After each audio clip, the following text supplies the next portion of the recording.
ভারতকে হারিয়ে ৯ বছরের মধ্যে সর্বোচ্চ র্যাঙ্কিংয়ে বাংলাদেশ। ভারতকে হারানোর একদিন পরেই ফিফা র্যাঙ্কিংয়ে সুখবর পেয়েছে বাংলাদেশ। বুধবার রাতে প্রকাশিত ফিফার সর্বশেষ হালনাগাদ করা র্যাঙ্কিংয়ে বাংলাদেশ ৩ ধাপ এগিয়ে ১৮০ নম্বরে উঠে এসেছে। গত ৯ বছরের মধ্যে এটি বাংলাদেশের সেরা অবস্থান। এর আগে ২০১৬ সালের মার্চে ১৭৭তম অবস্থানে ছিল বাংলাদেশ, যদিও পরে কমতে কমতে সে বছরই র্যাঙ্কিংয়ে ১৮৮তে নেমে যায়। হাবিয়ার কাবেরের দল ৩ ধাপে এগিয়েছে পয়েন্ট বৃদ্ধি পাওয়ায়। ভারত ম্যাচের আগে বাংলাদেশের পয়েন্ট ছিল ৮৯৪, বর্তমান পয়েন্ট ৯১১।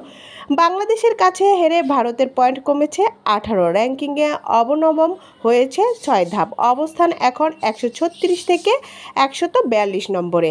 হালনাগাদ র্যাঙ্কিংয়ের উপরের দিকে ১ থেকে ৪ নম্বরের কোনো পরিবর্তন নেই, যথাক্রমে স্পেন, আর্জেন্টিনা, ফ্রান্স ও ইংল্যান্ড।